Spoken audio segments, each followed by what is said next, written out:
So just landed back in the office and gone through a bit of paperwork.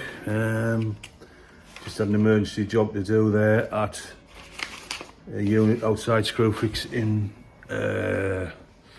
Newcastle on the Felon bypass. All the rain we had the other day, it must have blown a manhole lid off, so we sent a team of lads out there to sort that out. Got another inquiry here. Somebody's roof's leaking in Newgate Street, Newcastle, so we've got the roofers attending that tomorrow. Never stops. Some parts have arrived for some of the stuff we've been waiting for. Jenny came, well, that'll be battery acid, which, like I say, is a no-no to get hold of.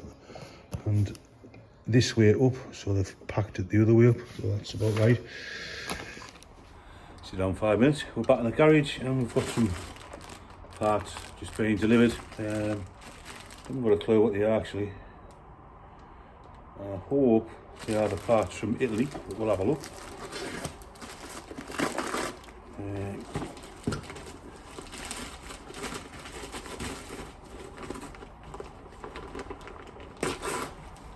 And they're not, because they're in a Lucas box and Lucas ignition coil.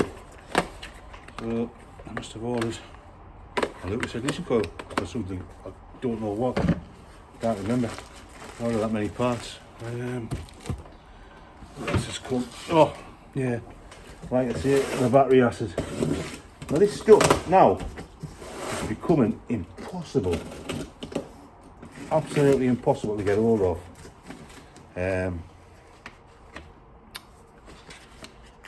We use a company called Jenny, and if you fill in, you go through the right procedure, you fill in the right forms and they vet you, you can get battery acid, which I know is a crazy thing, because if you wanted to inflict anything on somebody with battery acid, all you have to do is, you know, empty the acid out of your battery. But it's a crazy thing. But there you go. So anyway, we have got bottles of battery acid, so we can top our batteries up, because that's all we want to do with our battery acid. That's Jenny Ken. So I've sent Mark up to our little storage facility to pick a, what's he picking up? A Gwynne. We have a Gwynne Tourer. We've had it about a year really, maybe it's a year and a bit. Never really pushed it, bought it at an auction. A really rare car, pre-war car, and I think it's the only one left with that body style on it. Gwynne, really early British car manufacturer. I don't know whether they went bankrupt, but the company was sold to some company that makes pumps, and I think it's still going to this day. A really rare car, and probably one that if I had the time I would have restored, but I haven't got the time anyway. Somebody's been in contact from down in Shropshire. Seems a nice enough guy. Rang up, said, have you still got the Gwynne for sale? I said, yeah.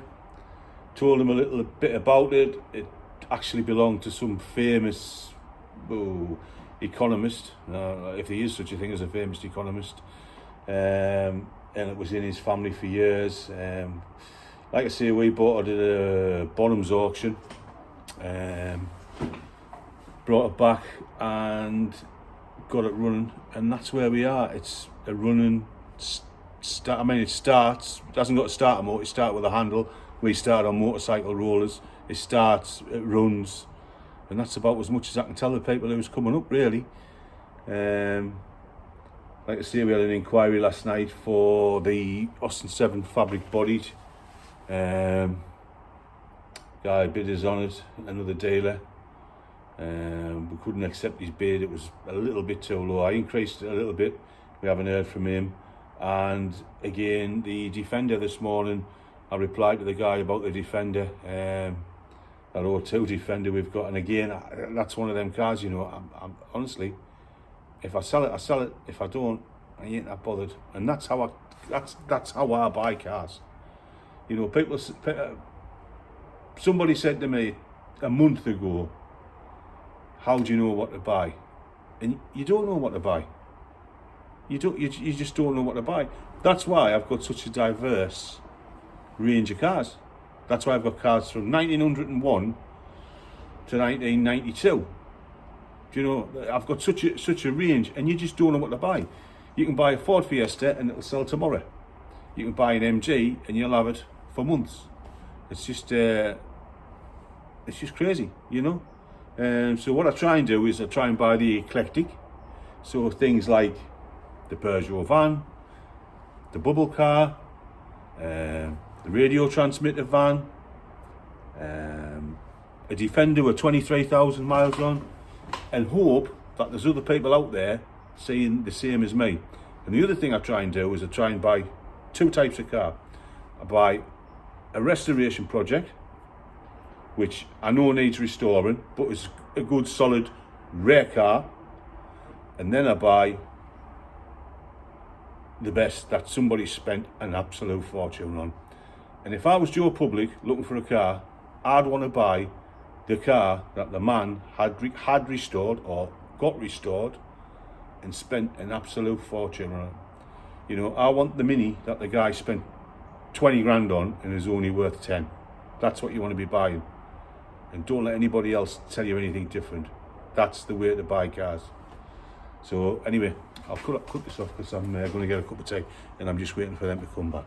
So, we just went down for a cup of tea and another delivery. The postman and delivery people who deliver here must love me because, my God, they get some queer things. Need somebody on the phone now.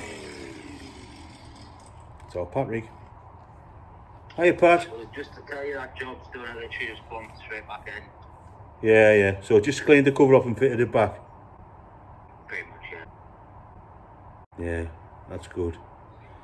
So I sent all your photos to Chicago. Right, okay, we'll sign the job off. Bye. Bye. Number one son reporting in. Right, so what have we got here? We have got, I think, something I ordered the other day for the van. Now, I used to have a transit van and I sold it and I bought a Renault Master van, and it was an ex-COVID hospital van, very, very low miles, something like 6,000 miles on the van, so virtually brand new. Inside it was kitted out with inverters and electricity and all that, and I was going to use it as a camper. And then I remembered when I built my house and I lived in a caravan for 2 years, and it was like hell on earth, to be fair. I don't know what pleasure anybody could get out of living in a caravan. I get if you're a kid and you go on holiday to Southport or Blackpool and you go in a caravan for a fortnight, I get that. But to actually physically live in one, it's savage amusement. So I got the van, I bought it, I brought it back, and I thought, why did I do it? So anyway, cut long story short, I swapped my transit van away. I've got this new Renault, and what I'm going to do is I'm going to fit a winch in the back, set of aluminium ramps, and hopefully this Brighton car is going to go in the back. So when we go to Brighton, we can just put it in a van. Now, again, those of you who know me will say, well, why don't you put it in that big transport like you took your last ones in? Well, I could do. Why don't you put it on that brand new recovery truck you've got? I could do. But I think the best way to do Brighton for me this year is this in a van.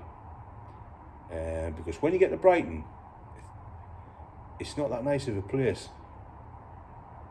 And I shouldn't really say that, but first time I went there, took a brand new pickup, parked in an underground car park, and somebody nicked the spare wheel. I know that can happen anywhere, but there's a lot of, what should I say, dubious people knocking about on a night in Brighton. But there you have it. So let's have a look at this winch. So anyway, got this little winch. Don't think it's very big. In fact, I know it's not. I'm going to lift this up and I'm going to show you. So I'm just thinking this will fit in the van, ideal. So get the camera, spin it round. Little Rhino winch. Got it with synthetic rope. The recovery truck I've got synthetic rope on, and I like it. Comes with all the little remotes and bits and bobs. It's £4,500 pull, so it'll pull the car in, no problem at all. And I think it was 150 quid or 140 quid. What can you get for 140 quid? You know, and it's not as though it's going to be winching day in, day out. You know, it might winch. I might do 3 runs a year. You know, or I might use it 5 times, 6 times a year. But for 140, 50 quid, it's a bargain, I think. Well, I've just heard Mark come back in there. Just heard the recovery truck. I've heard the gates. Here he is. There he is. Got the Gwynne on the back. Looking all resplendent. Let's hope this guy buys it, because, to be fair, it needs saving.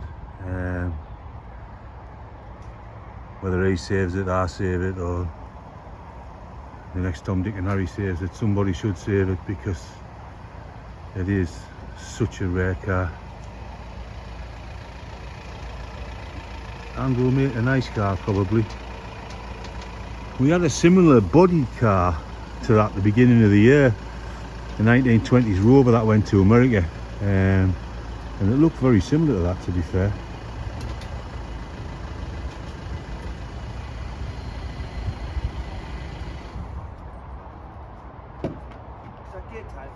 Yeah. Did the Riley start? What's time? There you go. Poetry in motion.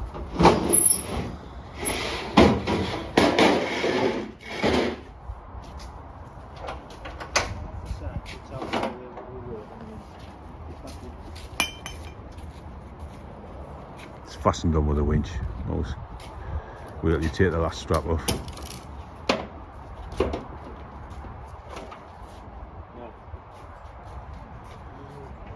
If you're looking at this and you don't know much about pre-war cars, you'll realise one thing: it hasn't got a door on the driver's side. They were only made with one door, and that was on the passenger side.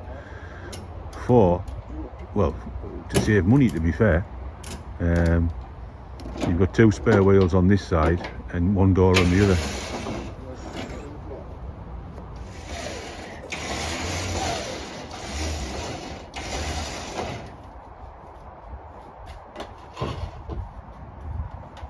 Don't know what we'd do without a winch, to be fair.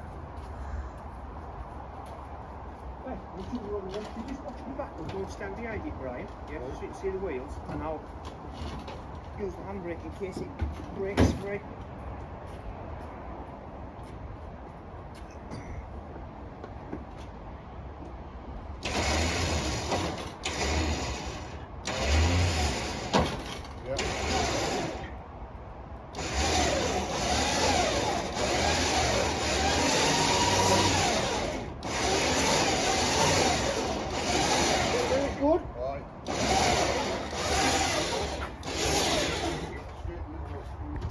Other way, man.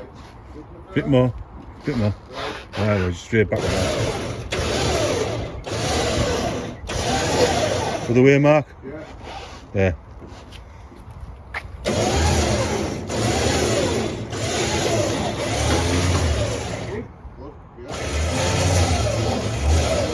No, put that way. Yeah. Right. It's a case of too many cooks here, I think. Straight back, Mark.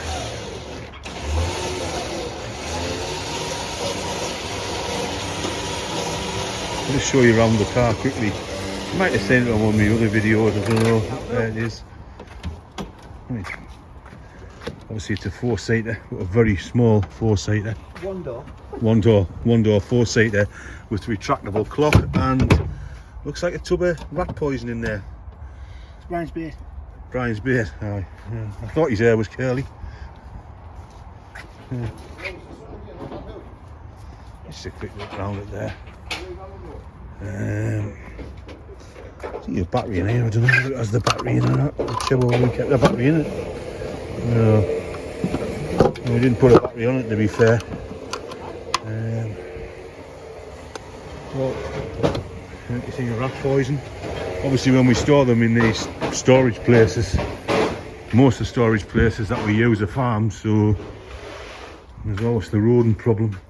There's the engine. Not much to see, is it? A little oiler on the top. It's got a sump as well. There's a sump put down there. Got a little oiler, drip feed oiler on like a stationary engine or a veteran car. 4-cylinder petrol. Little side valve carburetor down there. Siphon cooling system, so there's no water pump. And no fan either to cool it down. And you can see there's the ring gear. Did have a starter motor on it, but we haven't got the starter motor for it. Whether it had one from new, I don't know, and whether somebody's just put the ring gear there. Again, if anybody's listening, anybody's got one of these cars or knows anything about them, please let me know, because we think it did have a starter, but we're not too sure. Got a couple of people to reply to today. Got a message last night about the Austin 7. Will I take an offer on it? Will I take £10,000 on it? Oh, it's just a trade sale. I think you're a little bit too far out there, but I will come down a bit. And got a message from, I think it must be a subscriber on my YouTube channel, about the Defender pickup we have, the O2 with 23,500 miles, and asking what sort of price it's going to be before I put it on the website. And I'm like, oh, do I sell it or not? I don't know. I've never been a big Defender lover. Like I say, I've had quite a few of them in for sale, and some really nice ones, and some really nice ones as well. And I've never thought anything of them, but this one, I don't know whether it's with it having the TD5 engine in instead of the Transit type engine, or with it being a crew cab pickup, or the colour, or obviously the bling, the age-related bling, because, like, you know, it's a 2002, and in 2002, that's what you did. You put your snorkel, you put your roof rack, you put your big Halo spotlights on the front, and I'm just thinking, do I keep it? I just don't know. I'm going to go back to the guy, and I'll throw a number at him and see what he says. If it's anywhere near, well, it's anywhere near, it's up to him, isn't it? So there's the Mini on the ramp. Mark's just going over it with a cloth underneath, and I'm going to show you underneath it, show you how good this is underneath, and we'll start at the front. So there you go. It's obviously had a fortune spent under here. Brand new brake calipers, shockers, adjustable suspension. Looks like a new subframe as well. All new bolts as well in the subframe.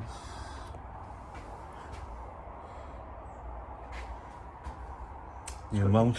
Adjustable high-lows as well. Adjustable high-lows, Mark's in. Mark's a technical guy. He'll probably go through this a lot better than me.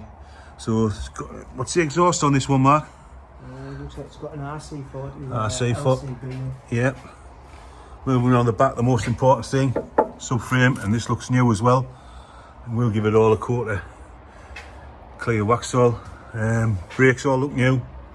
Brand new with these little aluminium fin drums. Shockers, spatch shockers. I don't know whether they're adjustable or not, I don't know. Gas adjustable. Gas adjustable, yeah. Again, the most important thing, brakes. All new brake fittings, some pipes and unions, cables. All important heat shields still in place. Looks like the right coloured lines going up and down the fuel tank. These little rubber donut things here, I forgot what they're called, those. The rubber cone suspension. Rubber cone suspension, donuts. Yeah. Adjusters in there for your high-low suspension. Yeah, they've got the adjusters on my van, I didn't have them. We'll just get a quick caption of the sills so you can see how good they are. There's the sills. There's a little tiny bit of rust there where the water's leaked through. I found this on the web. I don't care what you found. There's a little tiny bit there, but it's nothing. It's just nothing. But the rest is absolutely solid as a rock. And I mean solid as a rock. You'd go a long way to find a Mini of this year in this condition. You've seen up above it, you've seen the engine bay. I showed you that the other day. Front panel. These wheels and tyres look brand new. Look absolutely brand new. Are these Cooper wheels, Mark? I think they're off the Cooper S, the last ones produced. Yeah. The size of them. Yeah, lovely. So we've got it up here, we've got it in the workshop. Matt will be going through it. Obviously do what we always do, which is the brakes. We'll be checking the brakes, make sure they're alright.